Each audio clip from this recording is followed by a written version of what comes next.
Yesu asifiwe, watu wa Mungu. Leo tutajifunza pia kitabu cha Ufunuo sura ya 2 kinachoanzia mstari wa 8. Neno la Mungu linasema, na kwa malaika wa kanisa lililoko Smirna andika, haya ndiyo anenayo yeye aliye wa kwanza na wa mwisho. Anasema, aliyekuwa amekufa kisha akawa hai. Naijua dhiki yako na umasikini wako, lakini utajiri. Na matukano ya hao wasemao ya kuwa ni Wayahudi, nao sio, bali ni sinagogi la Shetani.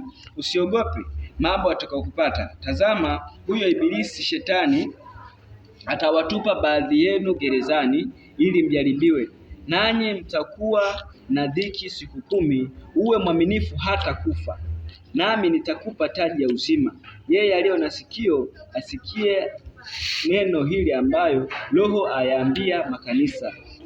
Mtu wa Mungu, sikiliza hapa. Yesu anasema na kanisa ya kwamba haya ndiyo anenayo yeye aliye wa kwanza na wa mwisho. Yesu ndio wa kwanza na ndiye wa mwisho. Sasa hapa anatuambia kwamba aliyekuwa amekufa kisha akawa hai.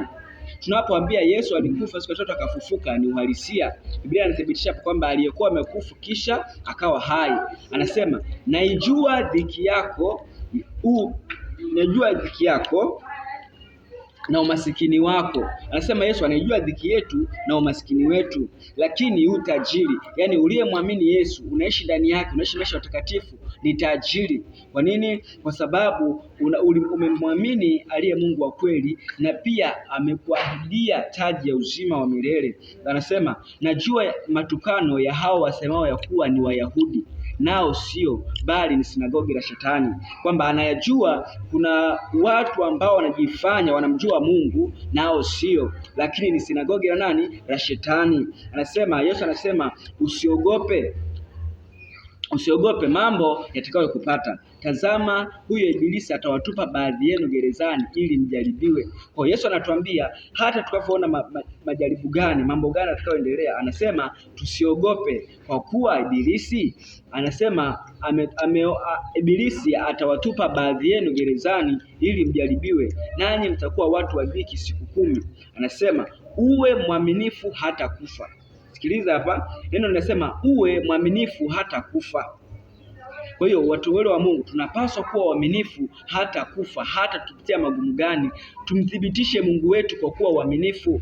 Tazama, mitume walikubali kufa kwa ajili ya kuwa mwaminifu mbele za Mungu. Akina Petro, akina Paulo walikubali kukatwa vichwa, walikubali kukatwa shingo, wengine wakakubali kutupiwa mawe, wengine wakakubali kuchunwa ngozi. Hiyo yote tu kuonesha uaminifu wao mbele za Mungu. Hata Shadraka na Meshaki na Abednego nao pia walikubali kutupwa katika tanuru la moto, ili tu wamthibitishe Mungu. Danieli naye vivyo hivyo alikubali kuwa mwaminifu mbele za Mungu, akatupa katika nini?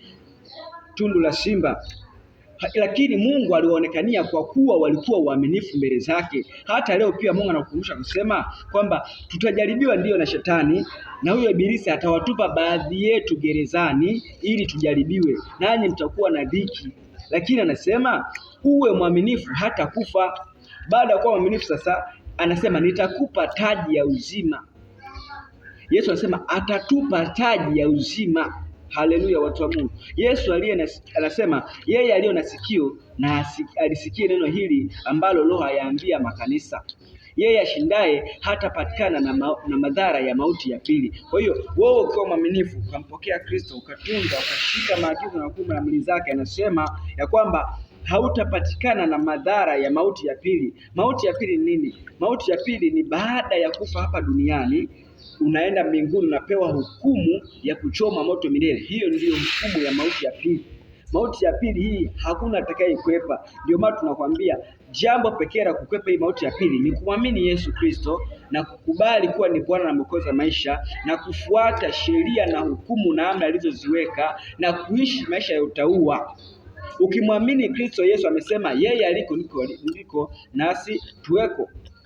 Anasema mkono kutuandalia makao, ili alipo nasi tuwepo. Na amesema pia ya kwamba Yesu ya kwamba atatupa taji ya uzima tukiwa waaminifu. Haleluya. Kwa hiyo ukimwamini Yesu ukafuata sheria na amri zake, anasema hatutapatikana na madhara ya mauti ya pili. Na watu tunaambia siku zote kwamba Yesu ndiye njia, kweli na uzima. Mtu hawezi kwenda mbinguni pasipo yeye. Barikiwa sana. Yesu anakupenda, Yesu anaokoa. Amina.